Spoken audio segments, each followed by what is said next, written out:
네, 오늘 이제 육조단경과 마음공부책 100쪽입니다. 100쪽 윗부분이고요. 항상 자기의 허물을 돌아본다면 도와 서로 만나게 된다. 중생들 스스로에게 본래 도가 있으니 각자는 서로 방해하거나 괴롭히지 말라. 눈앞에 도를 떠나서 따로 도를 찾는다면 죽을 때까지 도를 만나지 못한다. 한번 보죠. 항상 자기의 허물을 돌아본다면 도와 서로 만나게 된다. 자기의 허물만 돌아볼 수 있으면 도와 서로 만나게 된다. 허물이 뭐겠어요? 자기 허물은 자기 분별입니다. 자기 분별이 자기의 허물이다. 그래서 이 분별만 돌아볼 수 있으면 곧장 도와 만나게 되는 것이지 따로 도가 있는 게 아니거든요. 분별이 없으면 부처지 분별을 없애서 부처를 만들어내는 게 아니란 말이에요. 도를 만들어내는 게 아니다. 도는 만들어지고 없어지는 게 아니잖아요. 불생불멸이잖아요. 법은, 마음은, 깨달음은 불생불멸법이거든요. 생겨나고 사라지는 게 아니에요. 그러니까 내가 열심히 조작해서 유의조작으로 만들어서 도를 내가 딱 만들어내겠다. 그건 말도 안 되는 소리죠. 정말 어리석은 소리죠. 그러니까 도가 따로 없단 말이에요. 부처가 따로 없단 말이에요. 자기 허물만 돌아보면, 자기 분별만 돌아봐서 분별에 끄달려가지만 않으면, 분별에 공하다라는 사실을 깨닫기만 한다면 곧장 도와 만나게 된다. 따로 도가 없으니까. 도를 얻었다 하는 사람들이 이렇게 딱 줄 수 있는 도를 얻은 게 아니란 말이에요. 우리는 도를 얻었다는 표현을 쓰니까 아, 도를 얻는 뭔가가 있구나, 도라는 뭔가가 있구나, 이렇게 생각을 한단 말이에요. 근데 도라는 뭔가는 없어요. 도라는 뭔가는 대승불교, 특히나 선불교에서 아주 기가 막히게 좋은 방편으로 만들어낸 달을 가리키는 손가락이에요. 그 법화경에 보면 그 화성의 비유라는 게 있거든요. 저 깨달음의 언덕까지 가기 전에, 저 깨달음의 언덕에 이르기까지가 너무 힘들고 사람들이 너무 힘들어하고 고되고 고통스러워하니까 지쳐서 쓰러져서 이제 포기할 것 같은 거죠. 그러니까 안 되겠다, 이 사람들을 저 깨달음까지 단박에 가자고 하면 다 지쳐 쓰러지겠구나. 아, 그 방법은 안 되겠다. 그래서 선에서는 중간에 화성을 만들었단 말이에요. 화성은 가짜로 만든 성이에요. 가짜로, 야, 저까지 가는 거 아니야, 우리 지금부터 출발하자, 여기까지만 가면 돼, 여기는 충분히 갈 수 있잖아. 그 사람들이 저까지 가려니까 너무 힘들어서 포기하던 사람들이 여기까지만 가면 된다고요? 거기까지만 가면 된다. 이 정도 하면 나 한번 해볼 수 있겠습니다 하고 이제 여기까지 가는 걸 목표로 간단 말이에요. 이 화성에 와서 이제 사람들을, 힘들게 여기까지 온 사람들을 여기서 맛있는 것도 주고 잠도 푹 자게 하고 여기서 아주 푹 쉬게 해준단 말이에요. 푹 쉬고 나서 야, 이제 좀 충전이 됐다 싶으면 화성을 딱 없애버려 가지고 이건 내가 가짜로 만든 거다, 이게 진짜 아니다. 그러나 지금 온 만큼이 여러분이 잘 왔듯이 이제 금방 간다. 거의 다 왔는데 이제 포기할 수 없지 않느냐, 한번 가보자, 그렇게 만든단 말이에요. 그것과 똑같은 것이 이 화성, 깨달음에까지 단박에 가기가 쉽지 않으니까 이 화성의 비유를 통해서 중간에 한번 쉴 수 있는 공간을 마련한 것처럼 견성, 자성, 본래 면목, 마음, 법, 도, 이게 바로 화성이에요. 그래서 사람들을 처음에는 견성하게 만든단 말이에요. 도를 깨닫게 만든단 말이에요. 소를 찾게 만든단 말이에요. 시부도에서 보면 중간에 소가 나타나잖아요. 견적, 소의 발자국을 보고, 소의 발자국을 보는 게 유튜브를 이렇게 보다가 갑자기 이 선 법문하는 걸 만난 거예요. 저런 게 있단 말이야? 저런 식으로 깨달을 수 있단 말이야? 깜짝 놀라서 여기 뭐가 있나? 해가지고 이제 계속 보기 시작한단 말이에요. 그럼 이제 견적, 소의 발자국을 찾아서 계속 법문을 계속 듣다 보면 소의 궁둥이를 발견한단 말이에요. 소의 찔끔 발견한단 말이죠. 그러다가 이제 나중에 소를 딱 발견하고는 소를 확 잡아채 가지고는 소 위에 올라타서 피리를 불면서 그러다가 소가 사라지고 사람도 사라진단 말이에요. 그러고는 그냥 일상으로 돌아와요. 텅 빈 공이 되기도 하고 일상으로 돌아온단 말이에요. 한 바퀴 돌아서 그 자리란 말이에요. 이 자리로 돌아왔을 때는 거긴 따로 소가 없어요. 소가 따로 없어요. 그러니까 견성했다 하는 도인들이 견성해야 된다 하고 이거밖에 없다 하고 이 법 하나를 깨달으면 끝이다 하고 오직 이 하나뿐이다, 불이법 이거 하나뿐이다 이렇게 설명을 하지만 견성하고 나서 한참 모구자 이러듯이 모구 소를 키우면서 보임 깨달음 이후에 수행을 하다가 소가 사라진단 말이에요. 자기도 사라지고. 그게 진짜 깨달음이란 말이에요. 그러니까 자기 성품을 확인했다 하더라도 성품 확인한 사람들이 전부 다 하는 말이 그때는 확인한 것 같았는데 놓쳤어요. 찾아봐도 없어요. 왜 안 보이죠? 아니면 묻는단 말이에요. 이게 도인가요? 이게 법인가요? 이건가요? 하고 물어요. 그거는 내가 이건가요? 하고 이거라는 뭔가를 하나 딱 상으로 만든 거잖아요. 그거 일리가 있겠어요? 그러니까 이 스님들이 한 물건도 없다. 원래 무일물이다. 여기는 한 물건도 없는데 왜 나한테 와서 법을 찾느냐. 너 자신에게 자가보장이 다 완벽하게 갖추어져 있는데 이런 식으로 설한단 말이에요. 그러니까 깨달음이 따로 없다고 한단 말이에요. 그러니까 이 깨달음이 따로 없다라는 본문까지 접해보지 못한 그냥 견성해서 소를 찾아야 된다라는 얘기, 본래의 면목을 확인해야 된다, 불성을 찾아야 된다 하는 얘기만 듣고는 초기불고 하는 분들이 선불교는 본성, 자성, 본래 면목을 찾으려고 하는 거니까 외도다. 그거는 부처님은 무아를 설하셨는데 본성, 자성이란 얘기 안 하셨는데 거기서는 본성, 자성을 얘기하지 않느냐, 그건 불교와 어긋나는 거다라고 착각하는 거예요. 선이 뭔지 모르고.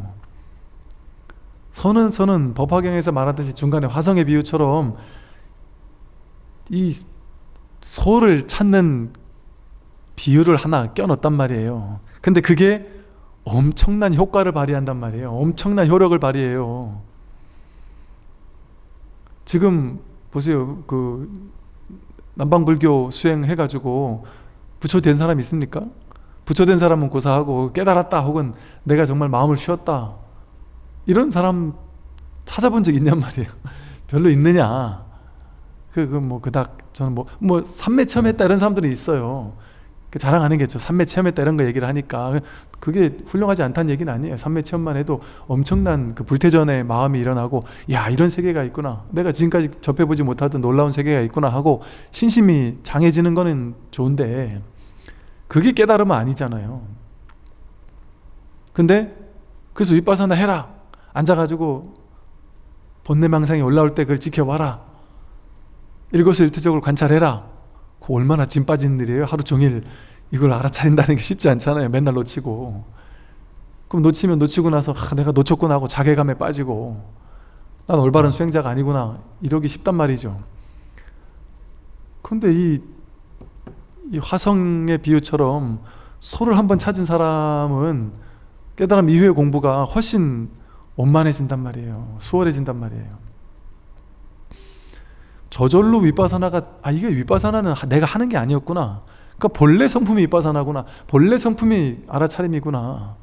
이걸 뭘 알아차려야 해요? 애써야 알아차려져요? 저절로 자연스럽게 그냥 알아차려지지. 알아차리지 않으려고 막 기를 써보세요. 이 소리를 안 들을 재간이 있습니까? 알아차리지 못할 재간이 있습니까? 누구나 다 갖춰져 있는 본래 성품이잖아요. 알아차림은 이게 억지로 하는 게 아니구나. 본래 성품이니까. 본래 성품, 분별은 이제 좀 낯설어지고 분별 아닌 이 그냥 공적 영지한이 알아차림의 자리, 이 자리가 늘 견고해진단 말이에요. 더 소를 키운다는 게 이 자리에 자꾸 익숙해지는 과정이란 말이에요. 그러니 저절로 위파사나가 되는 측면이 있다라는 얘기를 하는 이유가 그거죠. 그러니까 사념처가 저절로 닦인단 말이에요. 닦인다는 말도 할 수가 없어요. 그냥 우리 본성이 이것이구나. 그러니까 공부의 진도가 훨씬 빠르다니까요. 이거 제가 이렇게 얘기하면 아무도 안 믿더라고요. 꽃방일 끼더라고요. 왜냐하면 이게 선 공부하지 않는 사람들은 지금 뭐 이 전 세계가 지금 위파사나 명상의 시대다. 명상 불교가 지금 전 세계를 막 그냥 확 풍미하고 있다 이렇게 얘기를 한단 말이에요. 근데 정작 명상하는 사람들은 그렇게 생각 안 해요. 명상을 해도 이게 뭔가 진도가 안 나가는 거예요. 고작해야 삼매 체험 정도 하고 끝나고 이거 가지고 깨달았다든지 괴로움이 싹 사라졌다든지 이런 일이 안 일어나니까 이 명상을 하려고 막 1년 2년 고생하다가 포기하고 떨어지는 사람들이 대부분이란 말이에요. 그러니까 명상단체나 뭐 위파사나 수행처에서 딜레마가 그거라는 거예요. 수행자들이 계속 있긴 있는데 확 늘어날 것 같은데 시대적 상으로 봐서는 확 늘어나는 일이 없다는 거예요. 찔끔찔끔 늘어나다가 그냥 그 인원 유지. 왜? 한 1년 2년 하다가 떨어져 나가고 또 다른 사람 와서 또 1, 2년 열심히 하다가 또 이게 반복된다는 거예요. 그러니까 이게 이제 딜레마죠. 확실한 효과가 없으니까 어찌 보면. 그런데 요즘 이제 서원을 하는 사람들은 우리가 이제 그 뭐 가나선 좀 이렇게 유의 조작으로 오염된 가나선이 아닌 초기 조사선이나 초기 가나선 같은 이런 제대로 된 선을 하게 되면 실제로 중간에 화성의 비유처럼 깨달음까지 가지 않더라도 중간에 좋은 선물 하나 준단 말이에요. 그러니까 견성했다고 해서 견성 깨달음 아닙니다. 견성 깨달음 아니에요. 자기 성품 확인했다고 해서 그걸 가지고 깨달음이라고 막 큰소리 칠 필요도 없고 그거 가지고 막 엄청난 뭔가가 막 만들어지고 그런 것도 아니에요. 스스로 알아요. 견성을 한 사람 스스로가 알아요. 깨달았는데 놓쳤다 이런 소리 한단 말이에요. 그때는 확인했는데 지금은 사라졌다 이런 얘기 계속 한단 말이에요. 이걸 얻었다고 생각하니까 당연히 사라질 때가 있죠. 본래 없는 건데 선명해지지 않죠. 우리 머리 습관이 자꾸 선명하게 만들고 싶거든요. 명확히 알고 싶거든요. 내가 깨달은 거를 명확히 알아야 된다는 생각이 들잖아요. 자꾸 머리로 선명하게 만들려고 애써요. 전혀 선명해지지가 않아요. 그때는 머리로 선명하게 만들려고 하면은 없다니까요. 볼 수가 없다니까요. 본래 있는 게 아니니까. 그런 중생의 습 때문에 자꾸 이 자리에서 소를 찾고 나서도 이제 헷갈리고 헤맨단 말이죠. 그러나 이 선이 놀라운 점은 아주 쉽게 갈 수 있는, 법문을 듣다가 그냥 문득 이 소를 확인할 수 있는 이 중간에 화성을 만들어 줬단 말이에요. 이게 놀라운 일이에요. 제가 불교 역사, 2500년의 불교 역사를 돌이켜보건대, 짚어보건대 이거 같이 획기적인 수행법 아닌 수행법, 중도 아닌 중도, 길 없는 길, 이것처럼 놀라운 공부의 방편은 만들어진 역사가 없어요. 다른 방편이 많았지만 그거 가지고 깨달았다는 사람 있습니까? 그거 가지고 뭔가 괴로움이 막 확 해결했다거나 이런 사람 있습니까?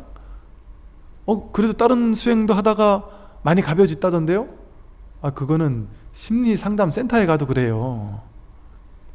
안 그렇습니까? 심리상담센터에 가가지고 심리치유 받으면 이만큼 괴로웠던 사람도 이만큼 가벼워져요.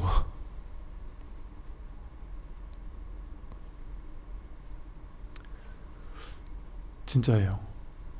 가만 보세요. 선이 나온 이후에 지금까지 깨닫게 해준다라는 수행법이 이 조사선 말고 나온 게 있습니까? 가나선은, 초기 가나선은 조사선이에요. 그냥 조사선을 가나선으로 구조화시킨 거예요. 근데 이 구조화시킨 거는 유의 조작되는 오염될 우려가 있다고 대스님이 그렇게 걱정을 했는데 그 일이 실제 벌어졌단 말이에요. 그래서 유의 조작하는 가나선으로 오염됐단 말이에요. 나중에. 그래서 그거를 한국불교 정통성이라고 생각하고 지금까지 유의 조작으로 밀어붙이는 가나선을 했단 말이에요. 초기 선은 그렇지 않았어요. 그걸 머리로 헤아리는 선. 왜 무라고 했을까? 대스님의 가나선에서는 그냥 무 이것뿐이지 왜 무라고 했을까? 이런 뒷소리가 없었어요. 틈이 없었어요. 근데 왜 뭐라고 했을까 이러니까 자꾸 머리로 간단 말이에요. 이걸 찾으려고. 그리고 앉아가지고 앉아서 해라, 앉아서 화두 들어야 된다 이런 얘기 없었어요. 대스님의 초기 선만 해도. 그러니까 이 수행법이 선에서, 부처님의 그 놀라운 가르침이 선에서 이 대승불교의 어떤 경전들을 토대로, 법화경이라든지 화엄경, 법화경, 반야경 이런 것을 토대로 이 선이라는 놀라운 수행법이 만들어졌단 말이에요. 역사가 2500년쯤 됐으면요, 수행법은 당연히 새로 만들어질 수 있지 않아요? 영어 교수법은 무수히 많잖아요. 놀라운 교수법들이 막 생겨요. 요새는. 옛날에는 도저히 못 따라가던 사람들도 지금 보면은 그냥 듣기만 해도 저절로 공부가 되는 그런 교수법들이 막 생긴 것처럼 이 교수법은 발전할 수 있단 말이에요. 그래서 인류가 찾아낸 놀라운, 부처님께서 발견하시고 선의 선사 스님들이 발견해낸 이 놀라운 공부가 바로 이 공부란 말이에요. 근데 이제 선과 부처님의 가르침이 조금 다른 것처럼 약간 느껴지는 그 이유는 뭐냐 하면, 부처님은 곧바로 법을 설했단 말이에요. 법은 이렇다라고 하고, 이거는 나라는 이 법은 나랄 게 없다. 이 현상세계 이거 다 인연 따라 생겨나고 사라지고 하는 거다. 무상하게 변해가는 것 뿐이다. 여기에 집착하면 이건 일체계고지. 이거는 그냥 변해갈 뿐이고, 나라는 것도 그냥 변해갈 뿐이지 고정된 실체가 아니다. 무하다. 우리가 나라고 여기는 건 그냥 오치온 5가지 쌓인 인연 따라 생겨난 걸 나라고 우리가 착각했을 뿐이다. 그 착각이 어떻게 일어나느냐, 눈 깊고 혐음 뜻으로 색성의 미촉법을 접촉할 때 이게 진짜 있는 것 같은 착각이 든다. 내가 저걸 보는 것 같은 착각이 들고, 주관과 객관이 실제 있는 것 같은 착각이 든다. 사실은 주관이 있으므로 객관이 있고, 객관이 있으므로 주관이 있는, 눈이 있으므로 보이는 게 있고, 보이는 게 있으므로 눈이 있는, 이렇게 해서 있는 것처럼 착각되는 것인데, 이게 둘이 아닌 하나인데, 연기법은 곧 동체대비심, 하나다. 하나, 대평등심이고. 근데 이걸 있다고 중생들은 착각하니까 문제가 된다. 그러니까 5원 12초 18개를 설했단 말이에요. 그래서 법을 그냥 그대로 가르침으로 설했단 말이에요, 부처님은. 그러니까 이 법을 깨달은 부처님의 법문을 듣고는 제자들이 법문 듣고 다 깨달았단 말이죠. 그런데 이제 선에서는 그렇게 해서 안 깨달아지니까, 그렇게 해서 부파불교가 부처님 이후에는 약발이 떨어졌단 말이에요. 부처님 같은 뛰어난 대선지식이 아니면 그렇게 사성제 3법인 12연계 5원 18개를 설해가지고 깨닫게 못하더란 말이죠, 그 밑에 제자들은.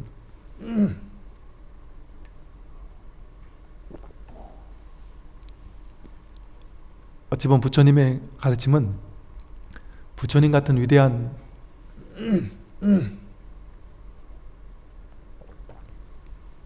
선지식이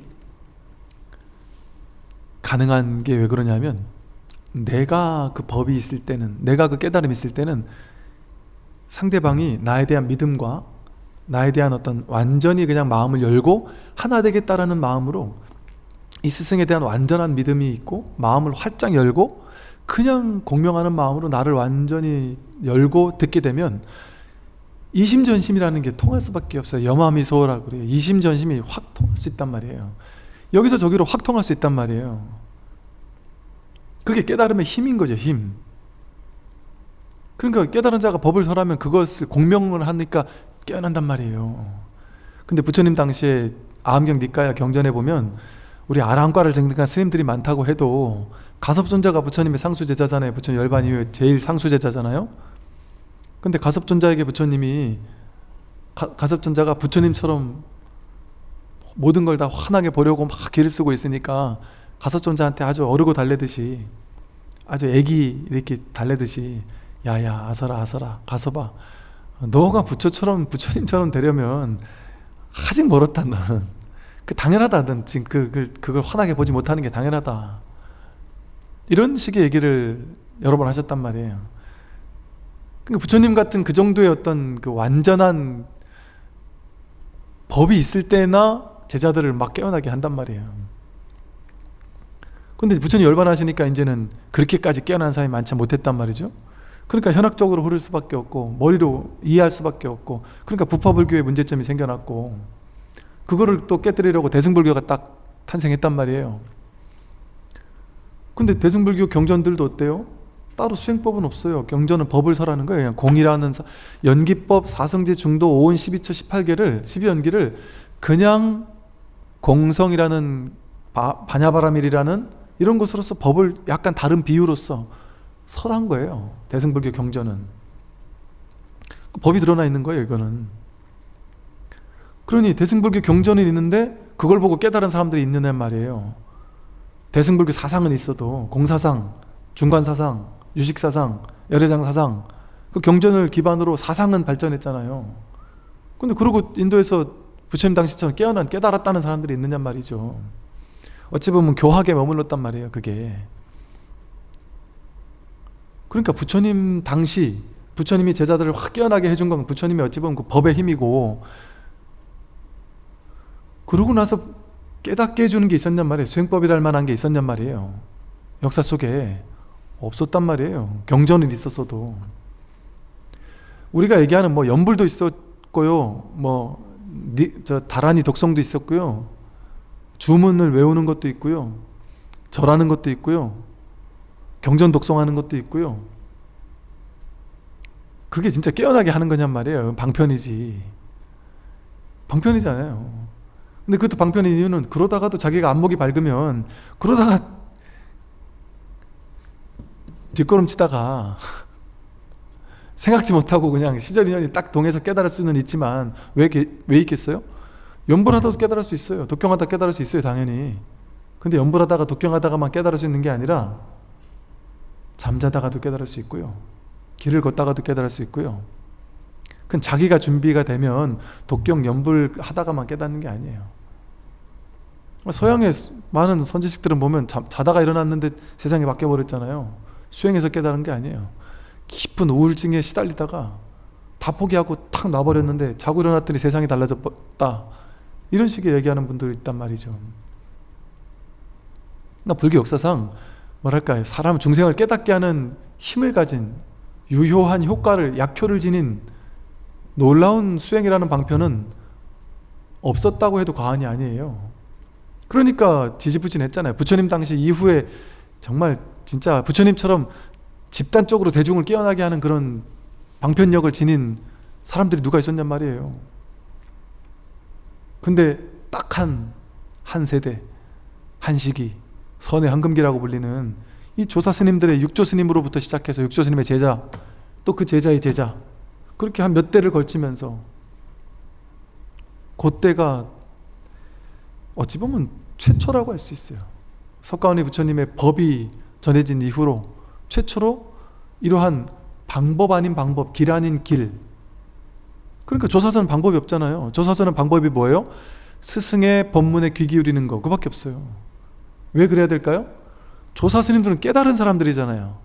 자기가 이 성품을 확인했다 보니까, 확인하고 나중에 성품이 이것도 공하구나라는, 이것도 소가 사라지는 것까지 확인을 했다 보니까 그들은 이미 이게 확고하단 말이에요. 본인이 확고하게 되면, 마음을 열고 있는 제자만 내 앞에 있으면 이 공명하는 건 너무 쉽단 말이에요. 그러니까 깨닫지 못한 사람은 깨닫게 못 해줘요. 근데 깨닫는 사람은 깨닫게 해주는 방법도 없는데 깨닫게 한단 말이에요. 방법도 없는데 특정한 방법을 통해 깨닫는 게 아니라니까요. 사람들은 이러면 깨닫는 줄 알아요. 뜰 앞에 잣나무 이런 거에서만 깨닫는 줄 알아요. 근데 꼭 그런 데서만 깨닫는 게 아니에요. 자상하게 설명해 주다가 깨닫기도 해요. 어제 우리 마저로 공부할 때도 나에게 질문하는 그것이 너의 자가보장이야. 너의 부처? 지금 너한테 법이 무엇입니까? 묻는 그거야. 그거. 그 한마디에 깨어나는 사람도 있단 말이에요. 대조회처럼. 혹은 법문 듣고 늘 막혀 있다가 길을 걷다가 남들 하는 소리 듣고 깨닫고, 시장에서 막 사람들 싸우는 거 소리 듣다가 깨닫기도 하고, 돌을 휙 던졌더니 그 돌이 대나무에 딱 하는 소리를 듣고 깨닫기도 하고, 특정한 방법이 없으니까. 그런데 이 선의 황금기 때의 핵심은 뭐냐 하면, 이 도인들이 자기 마음을 확인한 도인들이 제자들에게 법을 설해줬단 말이에요. 그러니까 이때는 수행법이 없었고 참선도 없었고 방법은 아무것도 없었어요. 오직 법문, 조참, 아침 간략 법문, 만참, 저녁 간략 법문, 소참, 대참. 대참은 정기법회에서 정기법문, 소참은 그냥 그때그때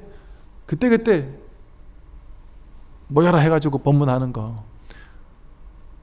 그리고는 부족한 사람에게는 청익이라고 해서 또 불러가지고 묻고 답하고, 제자들을 독대해서 방으로 불러가지고 이제 좀 알겠느냐, 이제 좀 알겠느냐, 아직도 모르겠느냐 자꾸 보태주고 직진심해주고, 그게 공부 과정이었단 말이에요. 그래서 오도 시스템, 깨달음의 시스템이 촌의 선의 황금기 때 깨달음의 시스템은 연불, 독경, 좌선 아무것도 없었어요.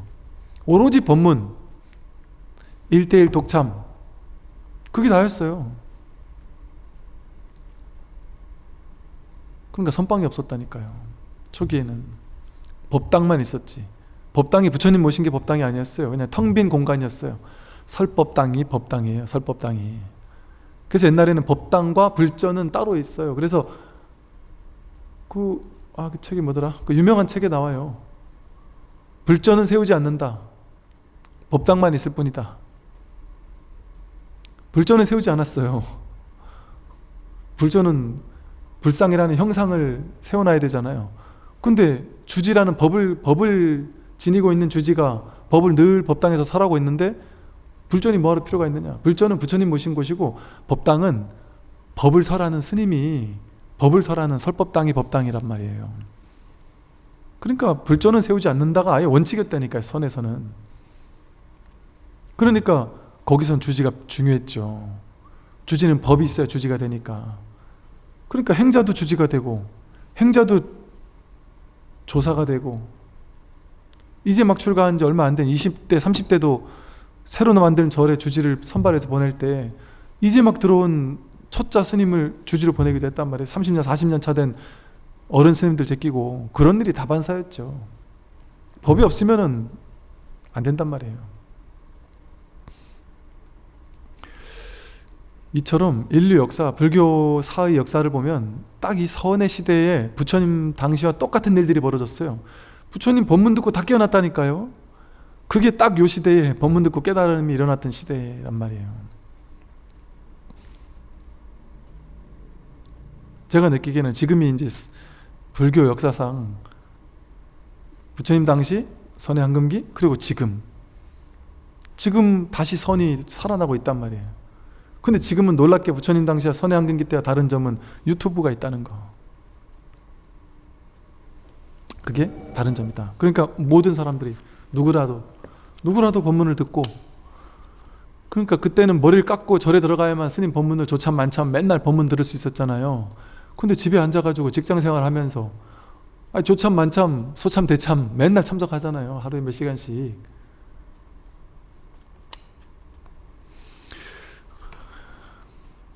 또 멀리 돌아왔네요. 항상 자기의 허물을 돌아본다면 도와 서로 만나게 된다. 이게 자기 허물, 자기 분별만 돌아보면 도와 만나게 된다. 왜? 도를 지금 만나고 있으니까. 매 순간 도를 만나고 있으니까. 그래서 지금 중생의 삶, 여러분이 지금 살고 있는 이 중생의 삶, 이게 부처의 삶이에요, 사실은. 사실은 깨달을 것도 없어요. 여기서 그냥 탁 쉴 수 있으면. 부처가 되면 여러분 인생이 확 바뀔까요? 어제까진 중생이었던 애가 갑자기 오늘 부처로 돼서 나타날까요? 갑자기 점잖해지고, 갑자기 말수도 줄어들고, 갑자기 막 신통자제해지고, 화를 내도 막 찔러도 화도 안 내고, 갑자기 돈도 잘 벌고, 갑자기 자비로워지고, 그렇게 바뀔까요? 그런 이상한 일이 일어나지 않아요. 일어날 수도 없고. 그건 인과를 완전 어기는 일이잖아요. 그 사람이 업습이 있는데 갑자기 오늘 부처가 돼가지고 업습이 확 바뀌었다, 그런 일이 일어나겠어요? 인과법에 어긋나잖아요. 연기법에 어긋나잖아요. 그건 그런 일이 일어나지 않는다니까요. 그러니까 깨달음이 천천히 서서 일어나는 거예요. 깨달았다 해도 그 업습을 조복받는 시기가 오래오래 간단 말이에요. 그러니까 깨닫고 나면 단박에 깨쳐서 나는 괴로움이 완전 사라지겠지? 그런 허망한 망상을 하면 안 된다. 이 공부 못해요. 그 허망한 망상이라니까요. 그런 생각을 하면 안 된다, 공부할 때. 그렇게 되지 않아요. 그렇게 된다고 얘기하는 사람도 있지만 그거는 딱 깨닫는 그 순간에 그냥 그 아주 달콤한 순간에, 허니문이라는 그 기간에 잠시 일어나는 어떤 잠깐 일어나는 현상이에요. 계속 그렇지 않아요. 제가 얼마나 많은 사람 만나봤겠어요. 깨달았다 하는 사람도 6개월, 1년 지나고 나서 다시 만나면 똑같은 고민 얘기한다니까요. 되게 유치한 고민 얘기한다니까요. 중생들이 할 법한 똑같은 고민 가지고 아직도 싸우고 있다니까요. 야, 이만큼 업습을 뗀다는 게 이렇게 힘들구나. 그러니까 옛날 스님들이 갱참 30년이래요. 깨닫고 나서 다시 참고해라 30년을 이런단 말이에요. 그런데 그런다고 좌절할 필요는 없는 게, 이 자리를 확인만 해도 그때부터는 공부가 훨씬 수월해져. 이렇게 말하지만 괴로움이 완전 사라진 게 아니라 괴로운데 괴롭지 않은 거예요.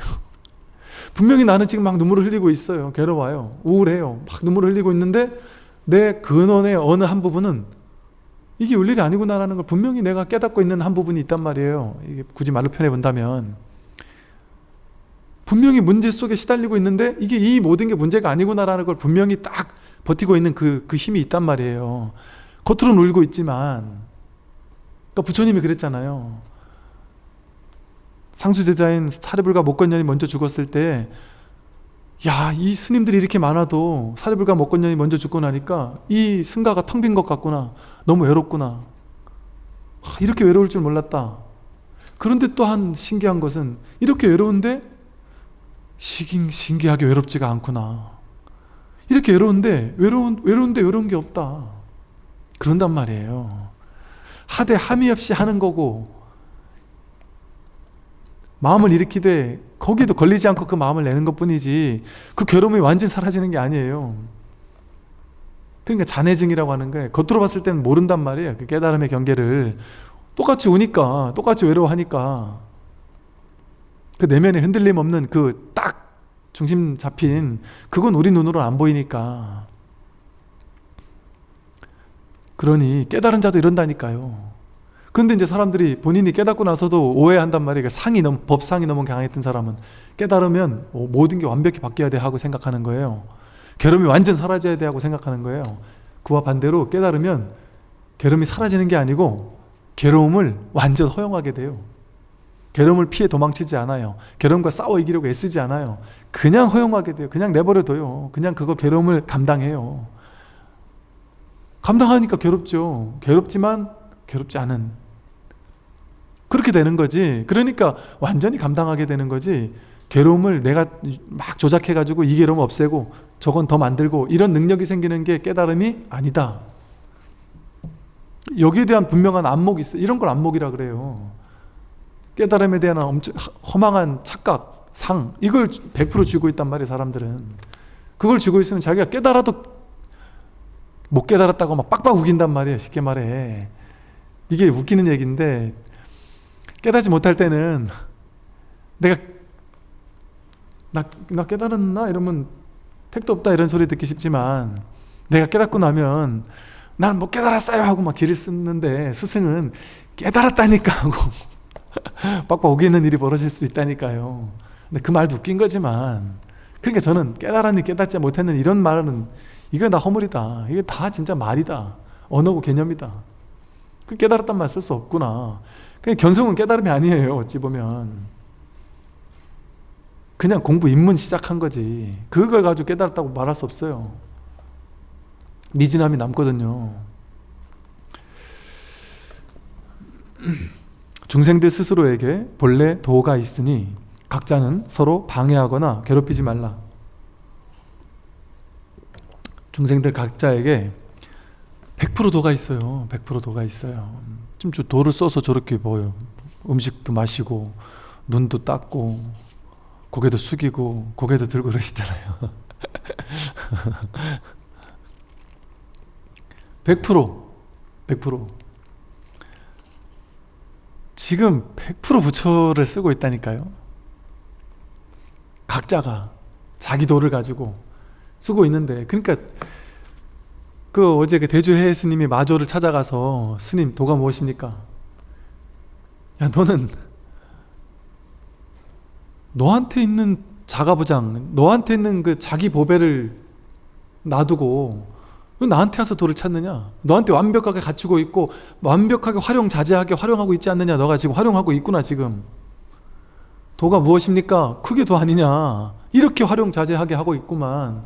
무슨 따로 도를 찾으려고 하느냐? 도는 나에겐 한 물건도 없다. 너 자신에게 있다. 그 말 듣고 깨달았단 말이에요.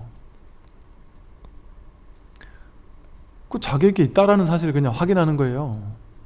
이거 깨달으면 한상 빨리 버려야 돼요. 이거 엄청난 2500년 동안 불교 역사가 이어오면서 머리를 가지고 불교를 분별하면서 아는 그런 게 1000년 넘게 된 선의 황금기 때 이후로도 1000년 넘게 부처님 당시로부터 2500년을 이어왔잖아요. 그러니까 중생들은 여러분 위인전 보세요. 하다못해 무슨 옛날에 그 전쟁 영웅 같은 위인전만 읽어봐도 어때요? 어린 시절 무슨 태어나자마자 뭐 아래서 태어났다는 둥, 뭐 태어나자마자 막 이 고을 전체가 떠돌아가도록 울었다는 둥, 뭐 별 희한한 그냥 뭐 이런 얘기 막 나오잖아요. 그 위인만 그래요? 불과 5년 전에 돌아가신 분들만 해도 살아생전에 있었던 얘기들이 막 미화가 된다니까요. 금방 미화시켜요, 사람들은 자기식대로. 하물며 2500년을 이어오면서 부처님의 법만 남아있던 시대잖아요. 2500년 동안 법만 있었단 말이에요. 그냥 깨달은 도인들이 별로 없었단 말이에요. 그러니까 이 중생들이 부처님 법을 가지고 자기식대로 해석하는 불교를 2500년을 지어왔으니까 중생들이 얼마나 이 2500년이라는 오랜 세월 동안 깨달으면 어마어마한 거야. 부처님은 그냥 사람 아니에요. 그냥 사람이라 했다가는 욕먹어요. 불교 신자들한테서. 붓다? 시다르타? 이렇게 얘기했다가 욕먹는다니까, 불교 집안에서. 붓다가 깨달을 때 이렇게 얘기했다가 욕먹는 스님들 봤다니까요, 제가. 부처님이라고 해야지. 석가모니 부처님이라고 얘기를 해야지. 어떻게 붓다가라고 할 수 있느냐? 하다못해 책에다가 이제 붓다가 이렇게 집필을 하는 것도 옛날에 욕을 했던 사람도 있었다니까요. 부처님은 그냥 인간적인 사람으로 얘기하면 안 돼요. 큰일 나요. 부처님은 모든 걸 다 할 수 있고 신통자재하고 하늘나라 왔다 갔다 하고 신통을 겨뤄가지고 이기고 모든 걸 할 줄 아는 전생 그 전생까지 다 보고 완벽하게 미화가 된단 말이에요. 근데 함경 니까야 2000년 만에 다시 빛을 발한 니까야를 보세요. 그렇게 막 어마어마한 일들이 있나? 너무나도 지극히 우리랑 똑같단 말이에요. 부처님이 지금 나타난다면 그냥 동네 아저씨 같지 않을까요? 평범한? 막 위대한 뭐 어떤 사이비 교주들이 하듯이 그렇게 막 신비스러운 맛을 풍기면서 사람들을 막 그 신비스러움에 젖어들게 하고 그럴까요? 그 2500년 동안 쌓인 상, 깨달음의 상, 도인에 대한 상, 그게 우리 공부를 방해한다니까요. 그래서 힘들어요. 그래서 이 선을 가르치면서도 선에 이게 너무 오염되어 있는 사람들이 많으니까 이걸 믿지를 못해요. 이 심플하고 단순하고 이 아무것도 아닌 것, 이 아무것도 아닌 맹물 맛을, 나는 맹물 맛을 찾지 않았거든요. 한번 딱 마시면 그냥 목에서 뭐가 막 팍 터지는, 옛날에 뭐 있었잖아요. 뭐 이렇게 먹으면 여기서 막 터지는 게 뭐 있더만, 뭔가 막 콜라보다 더 강렬한 뭔가 막 나를 갈증을 팍 씻어줄 것 같은 이런 걸 원하는 사람한테 이 맹물 갖다 주면 좋아하겠냔 말이에요.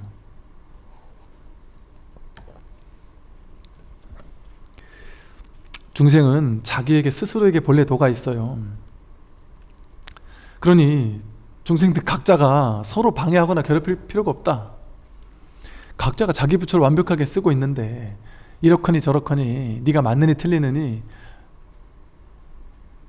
그 방해하고 이러는 것은 다 분별심이 하는 거잖아요. 분별심으로 보면 사람들은 다 중생이죠. 싸워 이겨야 되고 경쟁해야 되고 이런 거죠. 그러나 성품에서 보면 전부 다 부처란 말이에요. 전부 다 싸울 일이 하나도 없어요. 시비 걸 일이 하나도 없어요. 전부 다 부처의 작용이기 때문에 눈앞에 도를 떠나서 따로 도를 찾는다면 죽을 때까지도 도를 만나지 못한다. 눈앞에 도가 있는데 이 눈앞에 있는 도를 떠나서 따로 도를 찾는다면 죽을 때까지도 도를 만나지 못하죠. 왜 눈앞이라고 했느냐? 목전이라고 했단 말이에요. 목전사 이런단 말이에요. 목전에 눈앞에 도가 있다. 눈앞에 도가 있다 그러면 어찌 보면 눈 앞이니까 약간 바깥 같잖아요. 눈 안이 아니야? 내 마음 아니야? 내 마음에 도가 있는 거 아니야? 이거를 나라고 느끼니까 이거 안에 도가 있는 걸로 착각하는 거예요. 이 몸뚱이 안에 도가 있는 게 아니란 말이에요. 안팎이 따로 없단 말이에요. 그래서 이 도는 위치가 따로 없단 말이에요. 위치 없는 참사람, 무위진인 이러잖아요. 내 마음이 여기 있나?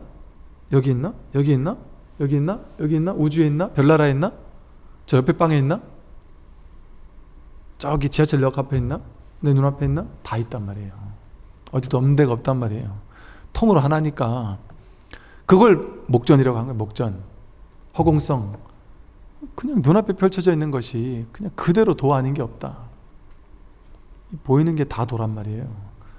근데 우리는 이 보이는 이걸 통해서 보이는 대상을 봐서 분별한단 말이에요. 근데 보고 있는 이놈인데 본다라는 데서 여기서 확인되는 도를 얘기하는 건데 우리는 이 도는 보이는 게 아니니까, 눈으로 볼 수 있는 게 아니니까, 보는 것에서 드러나지만 볼 수 있는 이 대상, 물질 이런 것이 아니니까, 그러니까 이 보는 모든 곳에 도가 그대로 있단 말이에요. 그러니까 색즉시 공이라고 한단 말이에요. 색이 있는 그곳에 즉해서 도가 있단 말이에요. 색이 있는 그곳에 즉해서 도가 있다. 그래 이렇게 그냥 일 없이 흔든단 말이에요. 그냥 도를 보여주느라고. 책 흔드는 게 아니란 말이에요. 여기서 드러나 있는 도를 보여주는 거지. 그러면 제자들은, 공부인들은 나는 책만 보이는데 여기 있는 공이 안 보이는데 하고 궁금해할 뿐이에요. 그게 공부 방법이다. 모르겠다 하고 머리로 가지 않고, 머리로 헤아려서 알겠다 하지 않고, 알겠다라는 마음으로 알 수가 없어요. 이거 아는 게 아니니까. 알려고 하면 아는 나와 아는 것이 있어야 되잖아요. 아는 것이라는 어떤 대상만 알 수 있거든요. 근데 이거는 대상이 아니니까 알 수 없어요. 분별로, 대상이 아니기 때문에 분별로는 가다할 수 없다. 눈이 눈을 확인할 수 없듯이, 자기가 자기를 보거나 듣거나 만질 수 없듯이, 손이 손을 만질 수 없듯이, 이걸 확인하고 싶어요가 이거니까, 보는 걸 통해 도가 어디 있죠? 이게 진짜 도란 말이에요? 하고 계속 밖을 향해 찾는 거예요. 저기 왜 도지? 저 연등이 왜 도지? 저 조명이 왜 도지? 저 사람이 왜 도지? 이 마룻바닥이 왜 내 마음이지? 하늘이 왜 내 마음이지? 그냥 꽉 막히고 있는 거예요. 생각으로가 아니라 그냥 존재, 온 몸으로 막히고 있는 거예요. 머리로는 답을 낼 수 없으니까.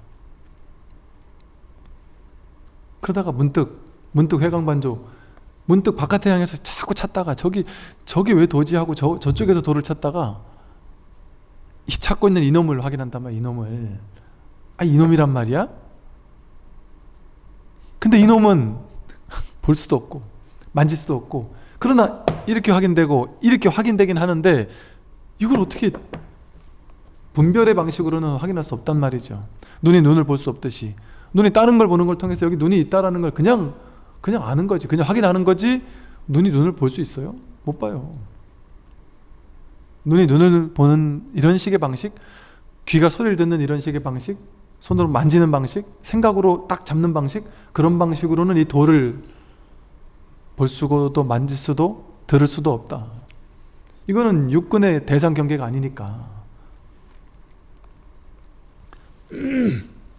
그래서 이 눈앞을 떠나서, 여기를 떠나서, 지금 여기를 떠나서 따로 도를 찾는다면 죽을 때까지도 도를 만나지 못한다. 눈앞이 도니까.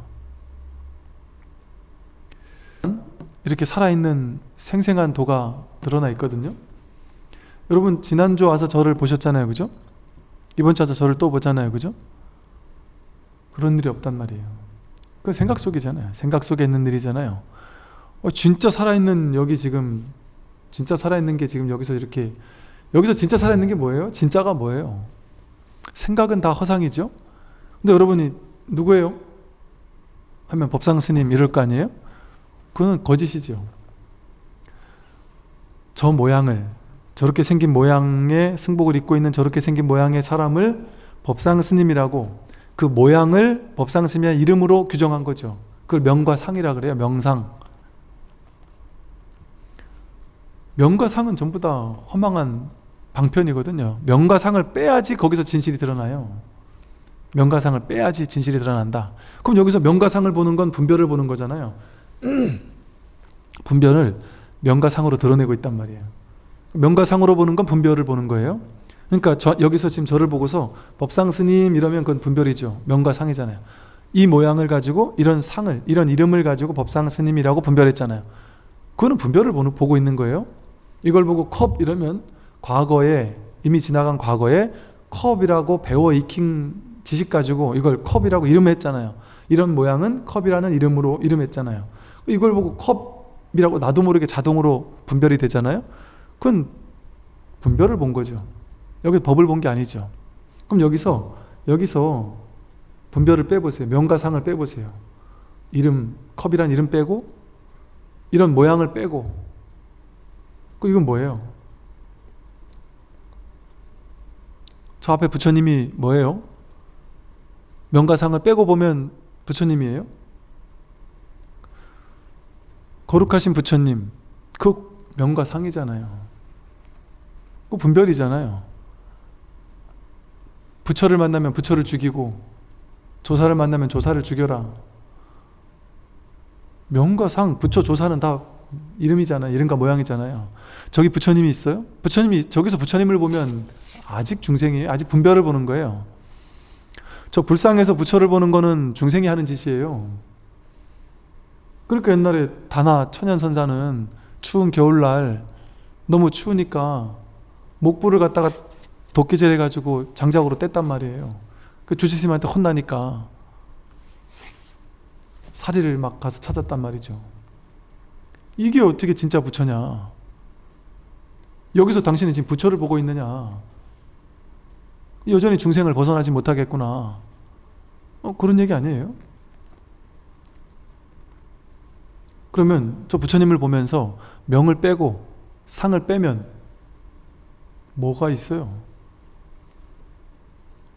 그냥 그런데도 불구하고 명을 빼고 상을 빼면 뭐라고 말할 수는 없어요. 이름 붙일 수도 없어요. 그런데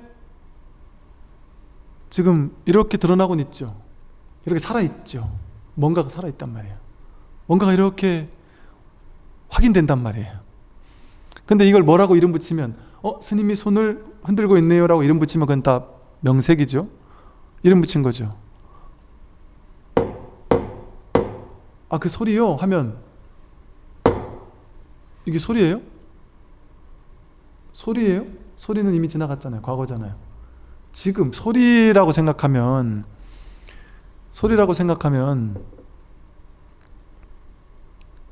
과거에 끌려간 거죠. 분별에 끌려간 거죠. 과거나 미래는 다 분별이잖아요. 지금 여기 눈앞 목전에 생생한 게 있잖아요.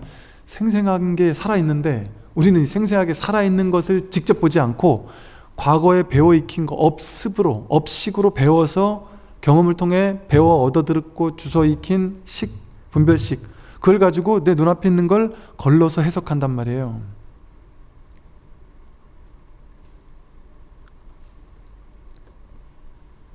이게 있죠?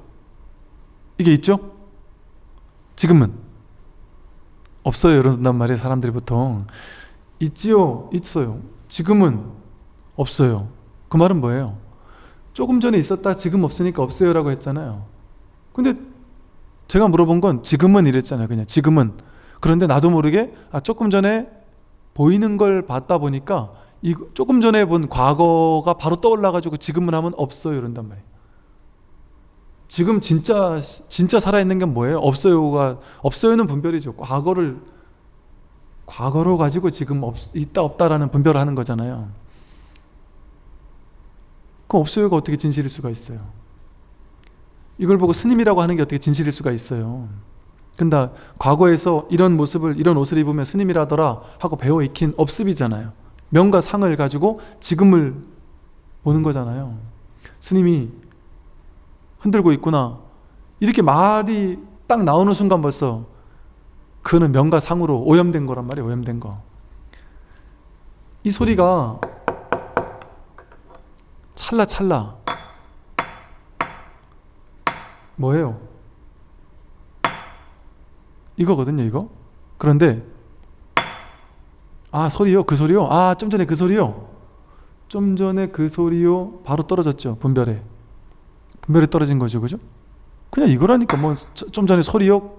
이거 말고 조금 전에 소리요? 그거 아니란 말이에요. 그건 그냥 이거란 말이에요.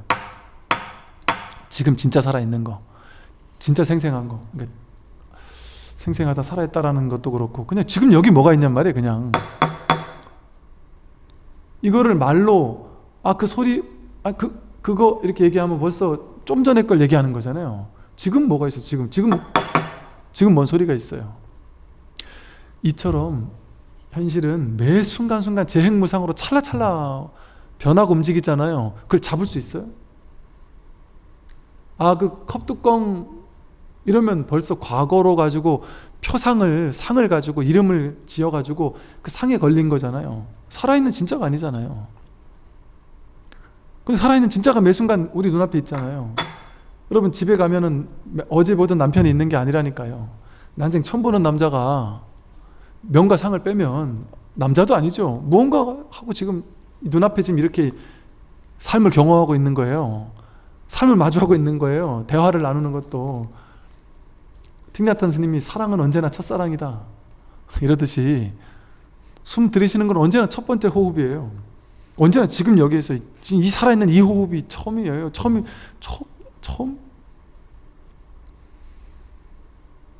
나 어제부터 그제까지 맨날 숨 쉬어왔는데요, 그거는 생각이죠. 근데 지금 여기서 지금 이렇게 숨을 쉬고 있잖아요. 이렇게 살아있잖아요.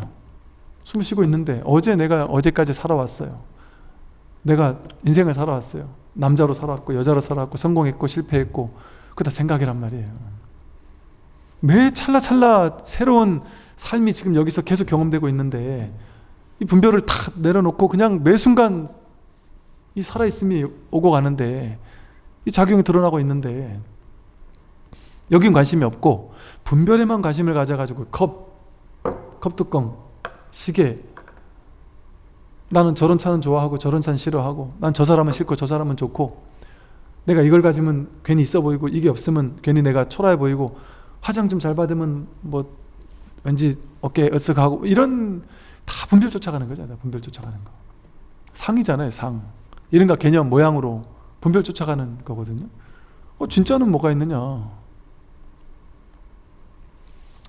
그래서 눈앞에 도를 떠나서 따로 도를 찾는다면 죽을 때까지도 도를 만나지 못한다. 파도 치듯 흔들리며 부질없이 한 생을 보내다가 생의 끝에 이르렀을 때 비로소 스스로 한탄한다.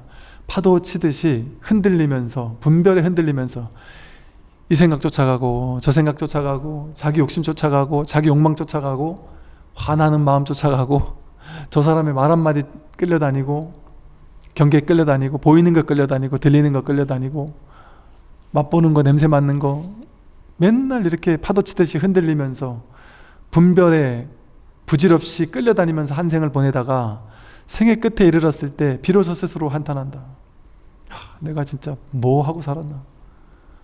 분별만 하다 살는구나. 진짜 살질 않았구나.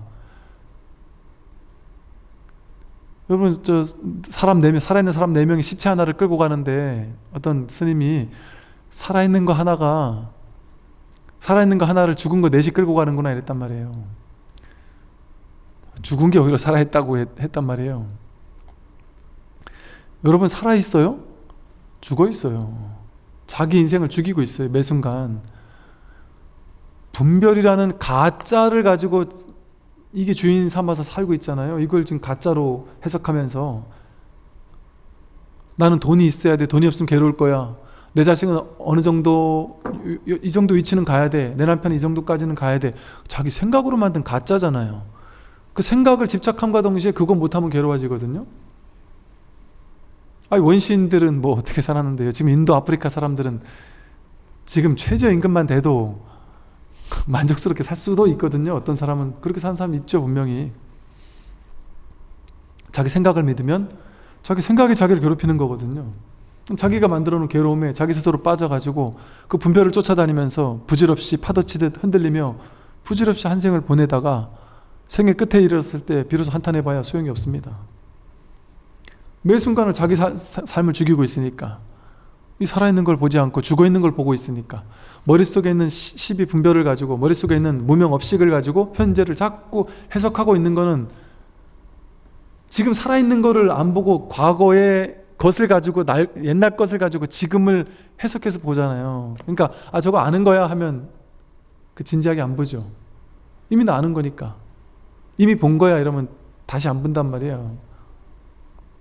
과거로 박제되어 있는 거예요, 현실이. 지금 여기에 살아있는 생생한 걸 못 보고 과거로 박제시켜서 그 박제시킨 그게 이거라고 생각하고 이걸 보고 산단 말이에요. 그거를 견분이 상분을 본다라고 표현을 했단 말이에요. 유식불교에서는 견분도 내 마음이고 상분도 내 마음이에요.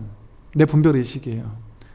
그 진짜 남편을, 살아있는 남편을 보는 게 아니라 내 마음속에 박제되어 있는 남편을 맨날 만나고 산단 말이에요. 박제되어 있는 이 세상을 만나고 산단 말이에요. 내가 만들어 놓은 박제화된 그런 깨달음이라는 허상을 쥐고 살고,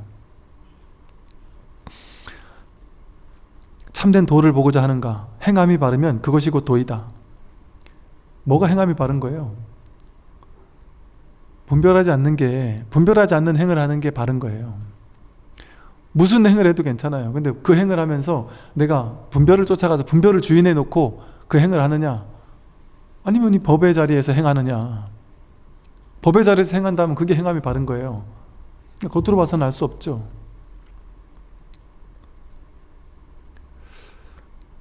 행함이 바르면 그것이 바로 도이다. 스스로 만약 도에 대한 발심이 없다면 어둠 속을 헤맬 뿐 도를 보지는 못한다. 이 도에 대해서는 마음 공부라 했잖아요. 발심, 마음을 일으킨다. 그게 발심이에요. 내가 이 도를 깨달아 보겠다 하고 마음을 일으키는 거, 그게 발심이에요. 이 발심만 있으면 깨달을 수 있다. 근데 발심이 없으면 어둠 속에서 헤맬 뿐 도를 보지는 못한다. 만약 참으로 도를 닦는 사람이라면 세간의 허물을 보지 말라. 이 도를 닦는 사람이라면 이 세상의 허물, 그거 보는 거는 진짜 어리석은 중생들이 하는 거예요. 내가 공부가 좀 됐나 안 됐나를 보려면 내가 자꾸 아직도 남 탓하고 있나, 남들 허물을 욕하고 있나, 맨날 정치인들 욕하고 있나, 내 아파트, 내가 선택해서 내가 산 아파트 값이 떨어진다고 왜 정치인들을 욕해요? 이렇게 얘기하면 또 저를 욕하겠죠? 웃기지 않아요, 이거? 남의 잘못을 본다는 것은 도리어 자기에게 잘못이 있다는 증거일 뿐이다. 이 마음 공부는요, 자기 마음을 돌보는 공부예요. 자기 마음을 해탈하는 공부예요. 세상에는 허물이 없어요. 다 자기 마음에 허물이 있어요. 어떤 사람은 아파트값 막 몇 배로 뜨게 하는 걸 좋아하잖아요. 그런 정책을 좋아하잖아요. 어떤 사람은 아파트값을 억제하는 걸, 아파트 없는 사람은 그런 정책을 싫어하겠죠. 아파트 없게 만들고 아파트 확 뛰지 않게 만드는 걸 좋아하겠죠. 당연하지 않아요? 어떤 사람은 좋아하고 어떤 사람은 싫어하는 거예요. 그건 그냥 인연 따라. 그러니까 이게 어느 게 옳다 그르다를 얘기하는 게 아니라 바깥의 허물을 쫓아가면 어리석은 거예요. 그거는 바깥에는, 이것도 이게 이해로는 이해 못해요. 바깥에는 허물이 없다, 이 말 이해할 수 있습니까? 모든 허물은 자기에게 있다, 이거 이해가 돼요? 이해 안 돼요. 이거 왜? 분별의 눈으로 보면 이해 안 되죠. 바깥에다 허물이 있는 것처럼 보인단 말이에요. 그런데 깨달음의 눈으로 보면 안팎에 따로 없어요. 바깥이 사실은 바깥이 아니라 내 마음 아니었단 말이에요. 어젯밤 꿈의 비유를 제가 자꾸 들듯이, 꿈을 깨기 전에는 꿈속에서는 저놈 나쁜 놈, 저놈 나쁜 놈, 이 사람은 좋은 사람 이러면서 그 사람과 싸우며 살았단 말이에요. 꿈에서는. 그 저놈들이, 저놈 때문에 내 인생 망했어요 이랬단 말이에요. 꿈속에서는. 근데 꿈을 깨고 보니까 저놈이 나였단 말이에요. 저놈의 허물이 내 허물이었고, 저놈이 나니까 따로 저놈의 허물이 없었단 말이에요. 꿈을 깨고 나니까. 그러니까 이거는 꿈 깨고 나면 너무 자명한 사실인데 꿈 깨기 전에는 죽었다 깨어나도 이해 못하는 일이죠. 그러니까 이렇게 도를 깨달은 도인들이 하는 말은 이런 말들을 한단 말이에요. 세속의 얘기를 하지 않아요. 도의 얘기를 하지. 그러니까 이런 말이 우리는 이해할 수 없어요. 이런 스님들이 원망스러워요. 왜? 우리는 남들 욕하고 싶거든요. 왜? 그래야 나를 정당화하고 싶거든요. 저놈 탓이 돼야지 내가 그나마 좀 괜찮을 수 있으니까. 저놈 욕이라도 해야지 내가 좀 덜 죄의식이 느껴지니까. 근데 참으로 도를 닦는 사람이라면 세간의 허물을 보지 마라. 남의 잘못을 본다는 것은 도리어 자기에게 잘못이 있다는 증거일 뿐이다. 남은 잘못하고 나는 잘못한 것이 없다고 하면 남이 잘못되었다고 하는 그것이 바로 나의 허물이다. 중요한 얘기예요. 저놈 잘못됐어. 저 사람 잘못됐어. 라고 하는 그게 바로 내 잘못이란 말이에요. 제가 그 비유를 들었었죠. 10년 전에 나를 욕한 사람이 있어요. 그 사람은 욕하고 나서 욕했다는 것도 잊어버렸어요. 그래서 그 사람은 10년 전에 욕 한 번 하고 가버려 어디서 뭐 하고 사는지도 몰라요. 근데 내가 그 욕설을 들은 게 막 트라우마로 남아가지고 내가 막 계속 생각이 나고 10년 동안 계속 재생 반복하면서 내 마음속에서 막 괴로워하면서 자존감이 뚝 떨어지면서 세상에 나가는 게 그 말 한마디 때문에 세상에 나가는 게 두렵기도 하고 내 인생이 완전 망쳤어요. 그러면 그게 그 사람이 잘못한 게 더 커요? 내 잘못이 더 커요? 내가 분별을 가지고 그것을 자꾸 재생하면서 재반복하면서 이걸 문제 삼은 게 나잖아요. 그런데 보세요. 그런 말을 듣고도 전혀 문제 삼지 않는 사람이 있어요? 없어요? 그거보다 더한 말을 듣고도 그냥 쿨하게 넘기는 사람도 있다니까요. 거기 상처 안 받는 사람도 있다니까요. 그럼 그게 자기가 거기에 그걸 문제 삼은 거잖아요. 자기가 그거에 상처받은 거잖아요. 상처받고 말 거를 왜 그 사람이 결정해요? 내 인생인데. 내 인생이라면서요. 내가 주도적으로 내 인생을 살아야 되는 거잖아요. 근데 왜 상대방을 욕해요? 상대방은 욕할 수 있죠, 당연히. 자기 입인데. 여러분, 내 입도 내 맘대로 못 하잖아요. 말하고 나면 근데 괜히 그 말 했네 싶잖아요. 내 입도 내가 통제 못하는데 남들 입을 어떻게 내가 통제할 수 있습니까? 안 돼요. 그리고 세상에는 평범한 사람만 있는 게 아니라 비상식적이거나 이해가 안 되거나 이런 사람도 많을 수 있어요. 그런 사람이 여기저기 가서 맨날 욕을 하고 다니는 사람이 있을 수 있어요. 맨날 비판만 하고 막 욕만 하는 사람도 있잖아요. 그 말을 듣고 어떤 사람들은 제가 원래 저런 사람이 하고 그냥 놔버리는데 어떤 사람은 그것 때문에 큰 충격을 받을 수도 있어요. 그 어디에 허물이 있느냔 말이에요. 이게 그 허물을 어디서 만드느냔 말이에요. 그 사람의 말이 만드는 거예요? 내 마음이 만드는 거예요? 그 사람이 아무리 그 말을 해서 내 마음이 그걸 허물로 만들지 않았으면 그건 문제가 되지 않아요. 그걸 문제화시키는 거는 여기에 써 있단 말이에요. 여기서 하는 거예요. 여기서 내가 없으면 세계도 없는데요. 내가 없으면 그 사람도 없는데요. 다 자기 문제예요. 자기 문제. 세상이 따로 둘로 나뉘지 않아서 다 자기 문제다. 그래서 다만 스스로의 잘못된 마음을 물리치면 번뇌는 제거되어 없어질 것이다. 그래서 이 공부하는 사람은 항상 자기를 돌아봐요. 그래서 스스로 자기의 잘못된 마음을 물리칠 뿐이지 바깥을 물리치지 않아요. 자기 마음을 없앨 뿐 대상 경계를 없애지 않는다 이러잖아요. 대상 경계에는 문제가 없다. 그래서 잘못된 자기 마음만 물리치면 번뇌는 그냥 저절로 제거돼요. 싫어하고 좋아하는 것에 관심이 없으면 두 다리 뻗고 편히 누울 수 있다. 완전 릴렉스 할 수 있고 이완할 수 있고 삶을 가볍고 경쾌하게 무게감 없이 심각하지 않게 놀이하듯이 가지고 놀듯이 아주 편안하게 살 수 있단 말이에요. 어떻게 하면 이렇게 살 수 있을까요? 싫어하고 좋아하는 것에만 관심이 없으면 삶에 무게감이 사라져요. 심각성이 사라져요. 나는 부자가 돼야 돼. 나는 어느 정도 돈은 있어야 돼. 난 어느 정도 인생은 살아야 돼. 내 자식은 어느 정도 뒷바라지 내가 해줘야 돼.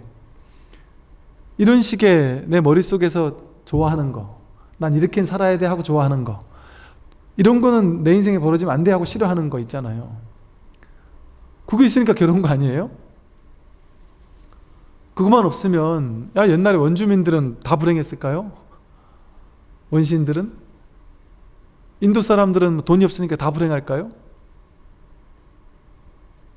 옛날 성인들은 다 가난했잖아요, 오히려. 방거사 아내, 아들, 딸 다 깨달아가지고 그냥 시골 가서 그 재산 다 동정호에 버리고 그냥 소박하게 살았단 말이에요, 일부러. 그게 좋아서. 내가 좋아하는 거, 인생에서 이건 좋아하니까 이렇게 돼야 돼 하고 집착하고, 싫어하는 거, 내 인생 이런 건 벌어지면 안 돼 하고 싫어서 밀쳐내고 원망하고 미워하고, 그러면서 자기를 막 비참하게 여겨요. 그게 안 됐다고. 그 기준 내가 만든 건데, 내 인생에 좋으니까 벌어져야 돼 하는 기준도 내가 만들었고, 내 인생에서 이런 건 없어져야 돼 하는 기준도 내가 만들어 놓고, 그거를 실제라고 여겨서 그걸 기준으로 내가 행복해 불행해를 내가 만들었잖아요. 나에게 그 기준이 없으면 행복 불행이 정해진 게 아닌데, 내가 내 인생에 돈 몇 억은 벌어야 돼 하고 정해놓고 그걸 못 벌으면 나는 불행해, 그걸 벌으면 나는 행복해. 그 행복을 내가 만들었단 말이에요. 남들이 나한테 욕하면 난 불행해, 내가 만들어 놓고. 남들이 욕하는 건 당연하죠. 그건 불행한 일이 아니라 당연한 일이에요. 너무나도 자연스러운 일이죠. 살아있으면서 욕 안 먹고 사는 사람이 있습니까? 나는 살면서 욕을 한 번도 안 먹을 거야, 그 생각만 없으면 욕 먹는 게 당연한 거죠. 되게 자연스러운 일이죠. 사업하다가 평생을 승승장구만 하는 게 자연스러울까요? 잘 되기도 하고 못 되기도 하고, 그게 자연스러운 건가요? 잘 되기도 하고 못 되기도 하는 게 자연스러운 거죠. 세상에 진급하는 사람이 더 많아요, 떨어진 사람이 더 많아요? 왜? 진급할 자리는 피라미드처럼 좁으니까 언젠가는 떨어지는 사람이 훨씬 많죠. 제가 군대에서도 보면요, 낮은 계급에서 떨어진 사람이 더 괴로워할 것 같잖아요. 근데 높은 계급 가서 떨어진 사람이 훨씬 더 괴로워합니다. 그 희한하죠. 그 정도 높은 계급 갔으면 이제 만족할 만도 한데 더 높은 자리에 올라가고 싶어 한다니까요. 떨어졌을 때 더 크게 괴로워한다니까요.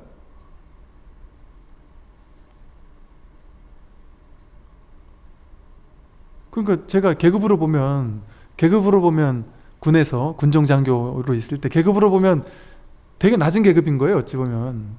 그런데 장군분들 막 투스타, 쓰리스타, 포스타 떨어지신 분들을 제가 위로하고 있는데, 내가 위로해드리고서 이렇게 나오다 보니까 뭔 짓이고 지금 소령 나부랭이가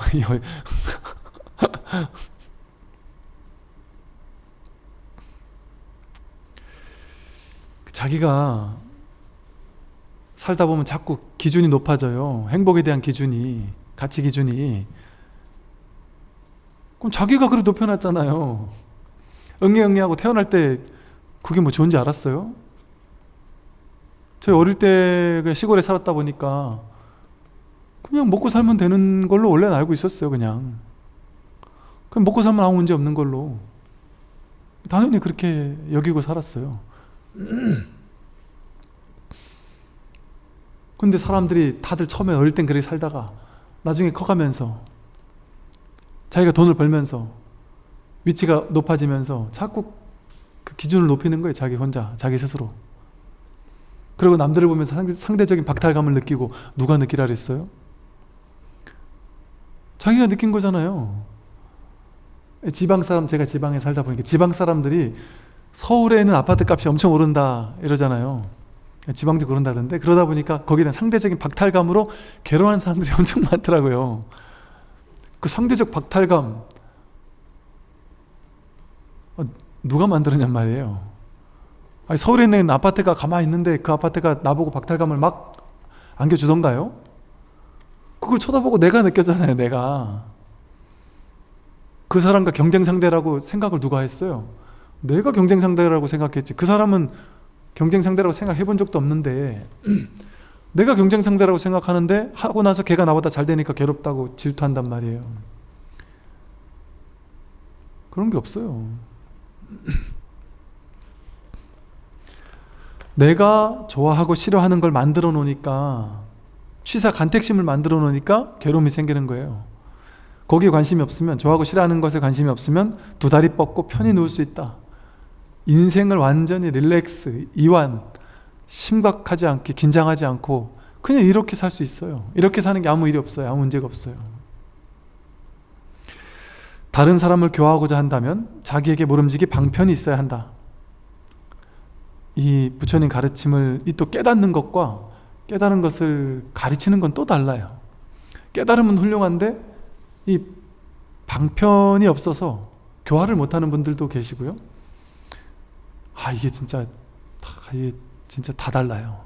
깨달으면 너무 훌륭한데 본인 깨달음은 있지만 그걸 회양은 못하는 사람도 있고, 또 본인 깨달음은 아주 훌륭한데 성격이 더러운 사람 있을 수 있어요. 깨달으면 성격이 다 좋아질 거라고 느끼잖아요. 그렇지 않을 수 있다니까요. 우리가 보기에, 자기 기준으로 보기에 깨달음이라고 화를 안 내기만 하겠습니까? 화날 때 화낼 수도 있단 말이에요.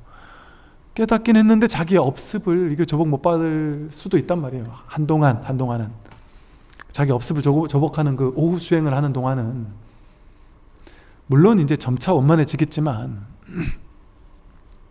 그거를 쉽게 떼지 못하는 분들도 봤어요. 그 제가 어릴 때 되게 혼란스러웠던 게 있었어요. 깨달음은 훌륭하다고 누가 봐도 그 깨달음을 의심할 수 없는데 그 사람의 삶을 보면 아닌 그런 사람도 있을 수 있다니까요. 이분의 깨달음은 훌륭한 게 확실한데 이 사람의 삶이 영 아니라서 그 절에 가는 사람이 없는 그런 절도 있어요. 그러니까 이게 훌륭한 스승이라는 것은 법만 있다고 훌륭한 스승이 아니고 현실에서도 우리가 그렇게 여법하게 살아야 스승이라고 하잖아요. 실제로 법은 훌륭한데 세상 사람들한테 욕먹는 사람도 있습니다. 저는 그걸 보면서 느낀 게 뭐냐면 세상 사람은 법을 중요시 여기지 않는구나. 보이는 걸 중요시 여기는구나. 이걸 느꼈어요. 법에 관심이 없어요. 사실은. 법이 있어도 현실 사는 게 여법하지 못하면 그 사람은 인정 못 받아요. 세상에서 인정 못 받아요. 근데 법의 세계에서는 인정받아요. 공부인들에게는 인정받는단 말이에요. 그러나 현실에서는 신도님들이 아무리 깨달음이 높아도 그 사람 인정 안 해요. 그 절에 안 가요. 그런데 사람들은 법이 없어도 그 사람의 현실이 여법하거나 있어 보이거나 심지어 사이비 외도들도 겉으로 막 괜찮은 척, 명과 상이거든요. 생김새, 그 사람 하는 말, 그거 보고 알 수 없어요. 그건 속일 수 있단 말이에요. 그거 보고는 사람들 속을 수 있어요. 그러니까 그런 걸 보고서 우리는 휘둘릴 수 있단 말이죠. 그러니까 이제 법에서 이런 말을 하는 거예요. 공부를 진짜 하려거든, 진짜 내가 공부의 뜻이 있다면 법만 보지 그 사람의 행실 이런 거를 보지 마라, 이런 얘기한다. 그게 오해를 하지 말아야 될 게,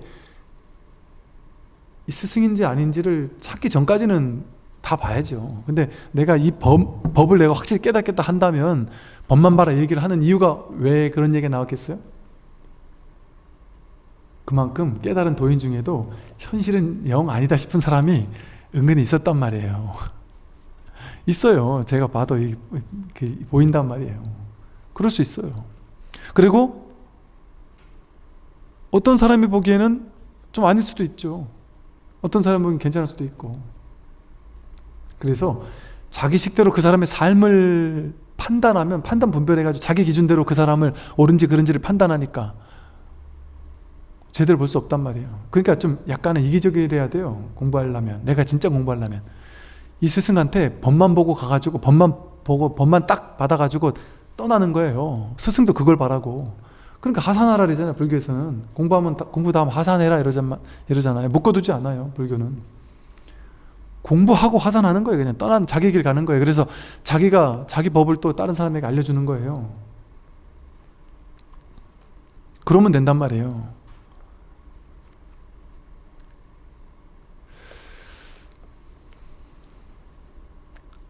다른 사람을 교화하고자 하면 뭐든지 자기 방편이 있어야 되고, 그의 의심을 없애주게 되면 곧바로 스스로의 본성이 드러난다. 이 방편을 통해서 상대방이 가지고 있는 의심들, 분별의 어떤 이런 것들을 없애준다면 스스로 본성은 저절로 드러난다. 본성은 본래 드러나 있기 때문에. 불법은 세간에 있으니 세간을 떠나지 않아야 깨달을 수 있다. 불법은 출세간의 진실은 세간에 있어요. 색 즉시 공 하듯이 색 속에 공이 드러나 있어요. 수상행식 역부여시 하듯이 몸에 드러나 있고 마음에 드러나 있다. 느낌 거기에 드러나 있고, 생각 거기 드러나 있고, 의식 거기 드러나 있다. 보이는 것, 들리는 것, 냄새 맡는 것, 맛보는 것, 감정 느끼는 것, 생각하는 것, 모든 것에 틈없이 거기에 드러나 있다. 세간이 바로 출세간이다. 그 제법 실상이라고 하죠. 제법이 그대로 실상이다. 충목불이다. 눈에 보이는 모든 것이 다 깨달음이다. 그러니까 세간을 떠나지 않아야 깨달을 수 있어요. 이게 출가라는 게 어떤 상징적인 거예요. 출가해서 저 산속에 들어가야만 깨달을까요? 아니에요.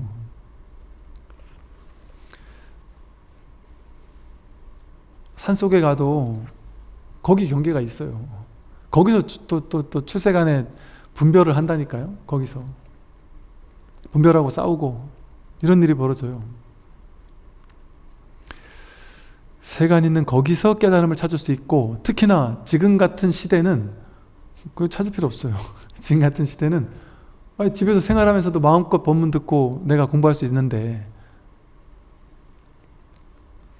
그러니까 굳이 옛날처럼 출가가 필수이지 않아요. 이제는.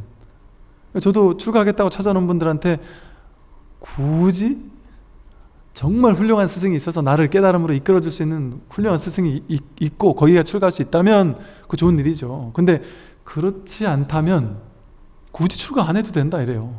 그냥 출가하러 가면 거기서 또 할 일이 얼마나 많은데요. 스님들이 나와가지고 포교를 하고 싶어 출가한다? 안 돼요. 공부하고 싶어 출가한다? 모르긴 해도 출가해서 한 20-30년은 그 은사스님 밑에서 혹은 강원에서 선원에서 다니면서 공부도 해야 되고, 공부 끝나면 또 스님 밑에서 이제 뒷바라지를 해드려야 돼요. 뒷바라지도 해야 되고. 그러니까 우리나라 불교 보면 어때요? 요즘에 되게 특이한 시대인 거예요. 지금 갑자기 젊으신 스님들이 막 30, 40대 젊은 스님들이 막 TV도 나오고 막 법문도 하고 막 이러잖아요. 옛날에는 욕먹을 일이었어요.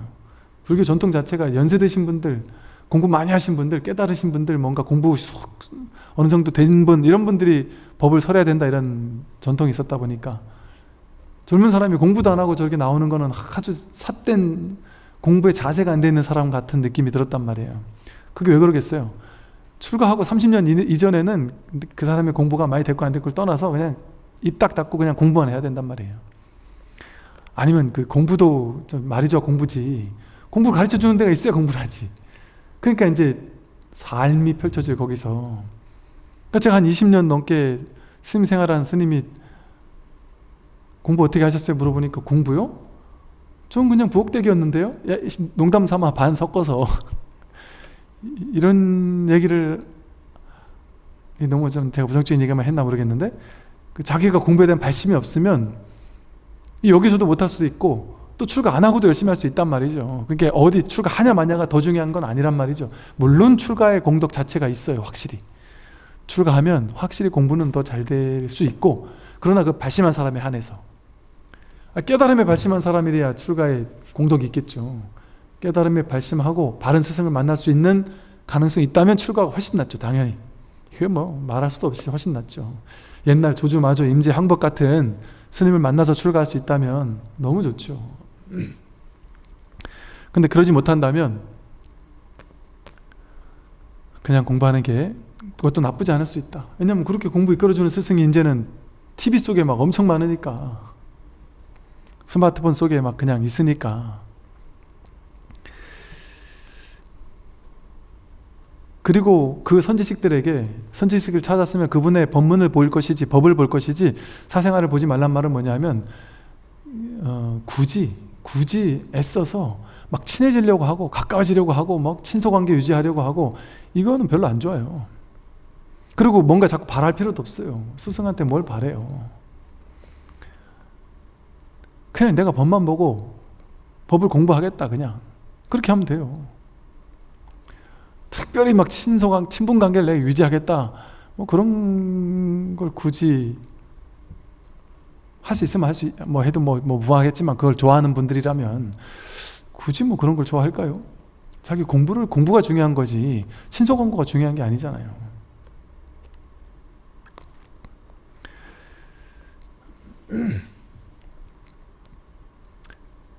세간을 떠나서 깨달음을 찾는다면 마치 토끼의 뿔을 찾는 것과 같다. 토끼에게는 뿔이 없죠. 없는 걸 찾는 것과 같단 말이에요. 세간을 떠나서는 깨달음이 없어요. 여기 깨달음이 있는데, 목전에 눈앞에 깨달음이 드러나 있는데 어디 가서 깨달음을 또 찾겠어요. 정견을 이름하여 출세간이라 하고 사견을 이름하여 세간이라 한다. 출세간, 세간을 넘어서는, 출세간이 바로 무분별지고 세간이 바로 분별지거든요. 무분별지, 반야지혜, 그거 출세간이라고 해요. 출세간이 바로 정견이고 바른 안목이고, 이 세간이 분별지가 바로 사견이다.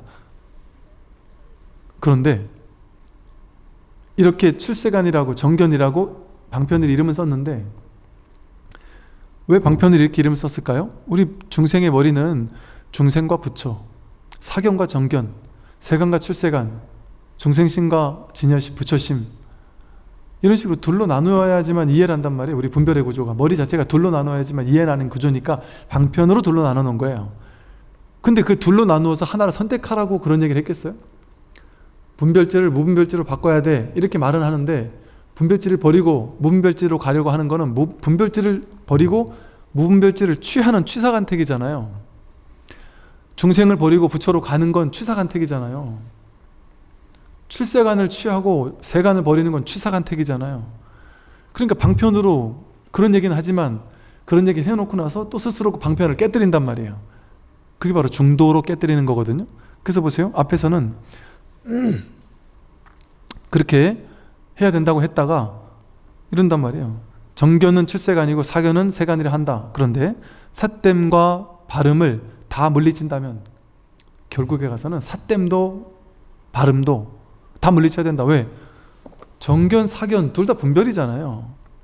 이 정견도 버리고 사견도 버려야 되는 거예요. 불교는 부처도 버리고 중생도 버리는 거지, 일시에 버리는 거지. 그게 중도지. 중생을 버리고 부처를 찾는다? 그거는 두 번째 자리 떨어진 얘기예요. 그러니까 쉽게 말해, 저도 이제 이런 얘기를 하죠. 뭐 번뇌망상을 분별만 여의면 그게 바로 법이다, 그게 법이 드러난다, 이렇게 얘기한단 말이에요. 근데 그거는 산은 산이고 물은 물이었다가 산은 산이 아니고 물은 물이 아니라는 위치예요. 산은 산이 아니고 물은 물이 아니다. 산이 아니고 법이거든요. 물이 물이 아니고 법이거든요. 법이 드러나면 모두가 법이 된단 말이에요. 그런데 다시금 돌아와서 산은 산이고 물은 물이다라는 게 뭐냐면, 분별을 놔버리면 곧장 법이 드러난다라고 하는데, 다시 산은 산이고 물은 물이다라는 곳으로 다시 돌아와 버리면 분별이 사라지면 법이 드러나는 게 아니고 분별도 사라지고 법도 사라지는 거예요. 중생만 사라지면 부처가 드러난다 했다가 다시 부처까지도 사라져야 된단 말이에요. 법까지도 사라져야 된단 말이에요. 속까지도 사라져야 된다. 그렇게 중도로서 쳐줘야 된단 말이에요. 그래서 삿됨과 발음을 다 물리치도록 한단 말이에요. 어디도 머무르지 못하도록. 그게 무주법이에요. 어디도 머물지 못하도록. 그래야 깨달음의 본성이 또렷이 드러난다. 원만해진다. 산은 산이 아니고 물은 물이 아닌다라고만 가가지고는 공부가 완전히 또렷해지진 않는다 말이죠. 이 개송은 곧 돈교이며 큰 진리의 배라고 부른다. 뭘로 깨닫는 돈교란 말이죠? 큰 진리의 배다. 어리석게 들으면 몇 겁이 걸리겠지만 깨닫는다면 찰나 사이에 곧장 드러난다. 어리석게 들으면, 자기 분별로 들으면, 머리로 들으면, 해석해서 들으면 몇 겁이 걸립니다. 근데 깨닫는다면 찰나 사이에 곧장 드러난다. 머리로 헤아려 듣지 않으면, 깨달을 때는 찰나다. 해능대사께서 다시 말씀하셨다. 이제 대범사에서 이 돈교 법문을 설하였으니 바라옵건대 법계의 중생들이 이 말 끝에 견성성불하여지이다 하고 이제 그 축언을 해주신 거죠. 이 동교 법문을 이렇게 설했으니 일체 모든 중생들이 이 말 끝에 견성성불하여지이다. 이게 언하대오, 언하변호, 언하대오를 이제 축원하는 거란 말이에요. 이게 진짜 축원이죠. 몸은 건강하고 시험은 붙고 오래 살고 성공하고, 이것도 축원이겠지만 세속적인 축원이겠죠. 이게 이제 진짜 축원이에요.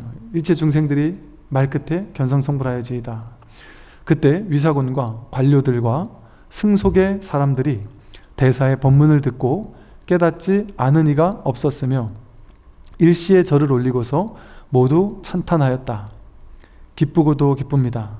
영남의 부처님께서 나타나실 줄이야 어찌 기대나 했겠습니까? 이 영남에 부처님이 나타나실 줄이야 어찌 기대나 했겠습니까? 이게 부처님이에요. 이게 이 부처님이라는 말을 우리가 너무 저 하늘 위에 모셔놓고 올려놓고 막 떠받들고 뭐 굳이 그럴 필요가 있겠습니까? 그러니까 깨달음의 자리에서 보면 아라함과를 증득한 것만 부처냐, 부처님만 부처냐, 아라함까지만 부처냐, 뭐 수다원 사다함은 부처가 아니냐, 견성한 건 부처가 아니냐, 뭐 해오는 진짜 깨달음이 아니고 증오문고가 진짜 깨달음이라느니, 이 법의 자리에서는 깨닫지 못한 사람도 부처고 깨달은 사람도 부처예요. 견성만 부처가 아니고 이런 기준이 없어요. 깨닫지 못한 중생도 부처인데 하면 뭐 견성이 부처가 아니겠어요? 그러니까 무슨 말을 해도 좋고 그 말을 쓸어버려도 좋단 말이에요. 정해진 게 없어요. 그러니까 이게 방편을 쓰는 걸 보면 이제 여러분들이 그 방편에 속으면 안 돼요. 말에 속으면 안 돼요. 이제 선을 가르친다는 많은 스승들도 보면 이제 그 가풍이 달라요. 미세하게 가풍이 다 달라요. 어느 가풍에서는 뭔가 쑥 내려가는 체험을 해야지만 그게 진짜다. 그래서 심지어 어떤 가풍에서는 딱 정해놨어요. 요 체험만 깨달음이다. 또 어떤 데서는 꼭 그건 아니지만 어쨌든 한번 쑥 내려가는 체험이 크게든 작게든 있어야지만 깨달음이다 이렇게 얘기하기도 하고, 또 어떤 가풍에서는 그렇게까지 쑥 내려갈 필요 없다라는 걸 아주 강조하는 가풍도 있고, 해오적인 깨달음의 어떤을 이렇게 인가까지 해주면서 그게 바로 견성이야. 그거 견성한 겁니다. 아니 이거 가지고 이건 견성 아니에요. 그게 견성 맞다니까요 하면서 자꾸 견성했다고 막 그냥 그게 견성이라고 막 난 아니라고 하고 이렇게까지 얘기하는 곳도 있을 수 있다. 그럼 이제 헷갈리는 거예요. 그게 뭐 이게 어느 게 옳고 틀리냐 이걸 얘기할 수는 없을 것 같고, 어쨌든 그렇게 딱 정해놓으면 이거 견성이다 아니다라고 이렇게 정해놓으면 사람들이 거기 속아요. 왜? 그게 명과상이잖아요. 명과색, 특정한 상황을 특정한 이름으로 견성한 사람으로 그렇게 상으로 딱 만들어 놓은 거잖아요. 그래서 그렇게 돼도 이거 오염이 돼요. 오해의 소지가 있고. 그런데 제가 오랜 세월 보니까 쏙 아주 막 그냥 눈앞에 확 사라지는 막 어마어마한 체험을 한 사람이든, 그냥 밤톨만한 체험을 한 사람이든, 그냥 하고 그냥 그냥 문득 돌이켜 확인한 사람이든, 체험이 떠나가고 나면 전부 다 다시 놓쳤다 했었고, 그게 진짜 깨달음이 맞을까 하고 막 왔다 갔다 하고, 오랜 세월 오히려 깨닫기 전보다 더 못할 수도 있을 만한 헤매는 시간을 겪더란 말이죠. 그걸 오후 수행이라고 한단 말이에요. 점수라고 한다. 육조 스님도 도적대 속에서 아닌가? 사냥꾼들 속에서 한 10몇 년을 계시면서 보임을 했던 것처럼 오래오래 시간이 필요해요. 단박에 안목이 확 갖춰지지 않아요. 그래서 어느 가풍에서 하는 것들이 절대적으로 맞거나 틀리다라고 얘기할 수 없지만, 왜냐하면 사람에 따라 다르니까, 사람에 따라 이럴 수도 있고 저럴 수도 있기 때문에 그걸 다 맞다 틀리다라고 얘기할 수는 없으나, 모르겠어요. 이제 저희 공부처에서는 어떤 특정한 상황을 가지고 견성했느니 안 했느니, 이게 견성이니 일벌이니 뭐 해오니 증오니 이런 식의 무슨 입증을 해주거나 인가를 해주거나 이게 오히려 병이 된단 말이에요. 그 여전히 미숙한 거예요. 여전히 완전히 내가 이제 더 이상 어디에도 의지할 필요 없겠구나 스스로 자증자화하기 전까지는 그 미진함이 좋은 일이에요. 그 미진함에 기대어서 내가 자꾸 공부할 수 있는 원동력이 된단 말이에요. 왜냐면 견성하고 나도 당연히 미진할 수밖에 없어요. 완전히 해결 끝나버리기 전까지는. 그러면 완전히 끝났다는 사람 찾아가면 되겠네요? 그것도 이렇다 저렇다 딱 말할 수 없단 말이에요. 제가 만난 많은 스승이라는 분들 중에는 본인은 완전히 됐다고 하고 됐다는 많은 사람들 전부 다 저 사람들 다 아니야 나만 됐어 이렇게 하는 분들도 많았는데 그분이 진짜 된지 아닌지 알 수 없단 말이에요. 우리 안목으로 알 수 있겠습니까? 오히려 그게 오히려 더 좀 삿된 길인 경우도 있을 수 있단 말이에요. 다 나만 부처라고 하고 나머지는 모든 스승들 싸그리 아니라고 하는 분들이 의외로 또 계시다니까요. 그러니까 그래서 제일 중요한 건 끝까지 내가 끝끝내 이 공부 포기하지 않고 내가 끝까지 가겠다 이런 마음으로 내가 한결같이 정진하는 것, 그게 가장 중요한 공부인의 자세입니다. 네, 오늘 여기까지 말씀드리겠습니다. 정말 하십시오.